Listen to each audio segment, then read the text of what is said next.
Salut les artistes, voici un nouveau numéro de Cinéma In, et oui enfin, et aujourd'hui, on va à la guerre. Rien n'est terminé. Rien. Tout continue à cause de vous. C'était pas ma guerre. En plein cœur des bombardements allemands.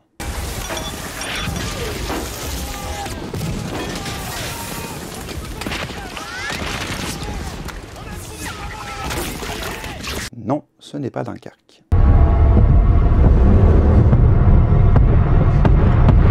Week-end à Zoutcote.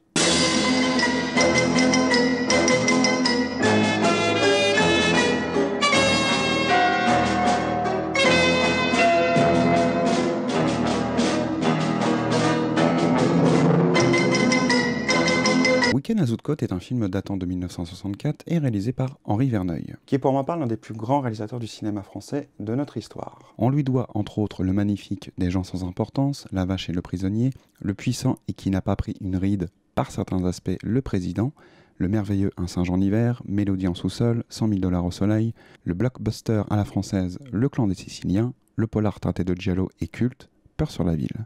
D'origine arménienne, M. Henri Verneuil signe également 2 films autobiographiques qui signent la fin de sa grande carrière. L'émouvant Mérig, qui signifie maman en arménien, et sa suite qui se passe 20 ans plus tard, 588 rue Paradis. Henri Verneuil fait partie des plus grands artisans du cinéma qui a su, avec un savoir-faire indéniable, proposer différentes œuvres à la fois touchantes, drôles, graves, tout en n'oubliant pas d'être divertissantes et tout en étant, très modestement, un auteur. L'un n'empêche pas l'autre. Le film met en scène le seigneur magnifique, Monsieur Jean-Paul Belmondo, qui est inutile de présenter, mais également Jean-Pierre Mariel, que j'ai déjà un peu présenté, François Perrier, un grand comédien et metteur en scène de théâtre, mais également grande figure du cinéma français que l'on retrouve dans Hôtel du Nord, Fantasia, oui, il est le narrateur dans la version française du film, enfin la version française datant de 1986, Orphée, Le Samouraï, Le Cercle Rouge, Max et les Ferrailleurs, Stavisky ou encore dans l'excellent Police Python 357. Pierre Mondy, qui est très connu surtout à la télévision pour la série Cordier juge et flic, mais il a tout de même une trilogie qui a marqué le public et qui est devenue culte. La saga La 7ème Compagnie. Un petit bain pour le chef, un petit bain pour le chef, un petit bain pour le chef, un petit...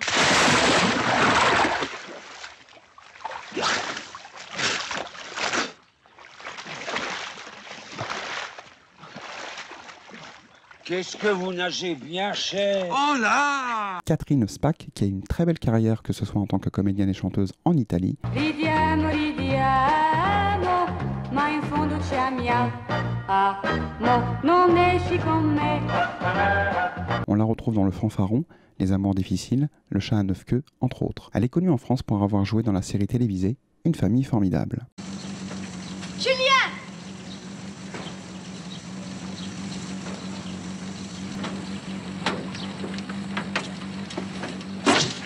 Allez, roulez!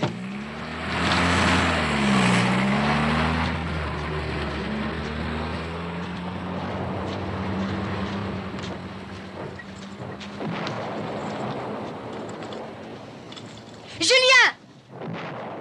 Où allez-vous? Je rentre. En juin 1940, à Dunkerque, les soldats français et anglais subissent les bombardements allemands. Parmi eux, le jeune sergent français Julien Mella et ses amis soldats Pinault, Derry et Pierson. Pris en otage, ils tentent en vain de regagner l'Angleterre, mais se retrouvent au point de départ, sur la plage de Zoutcote. Fatigué et désabusé, Julien fait alors la rencontre de Jeanne, une femme retranchée dans sa maison en ruine, qu'elle refuse d'abandonner. Français à gauche, Anglais à droite, Français à gauche. Tu voulais t'embarquer, hein? C'est ça? Ça te gêne? C'est pas ton intérêt. Calcule un peu, bon Dieu. Des bombes sur la gueule pendant toute la traversée?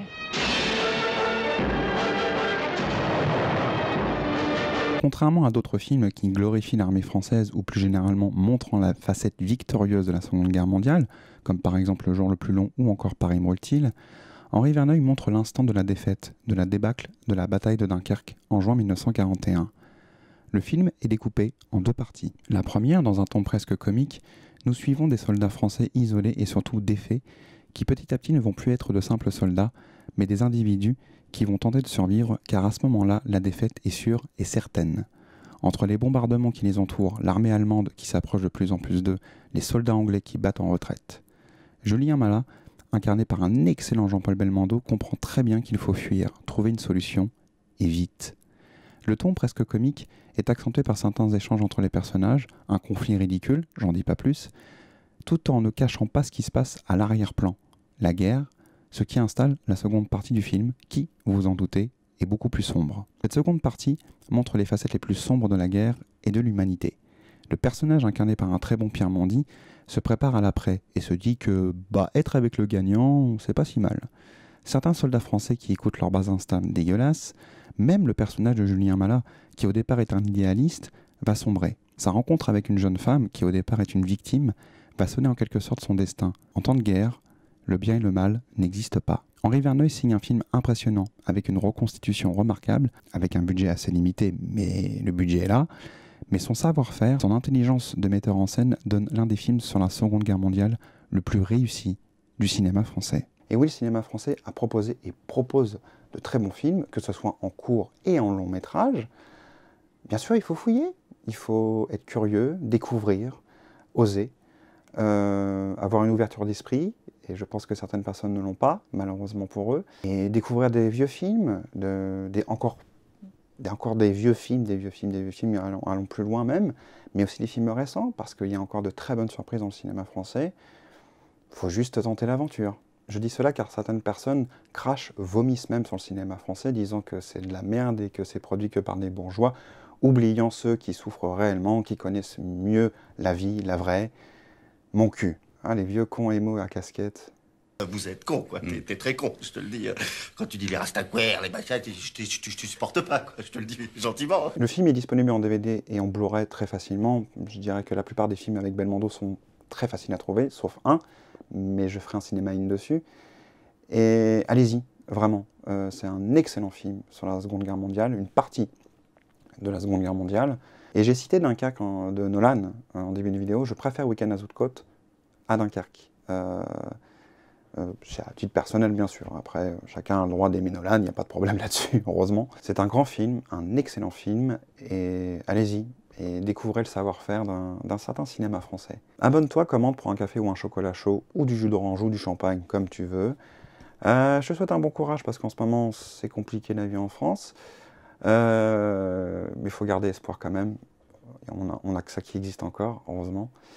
Aime le cinéma, ciao.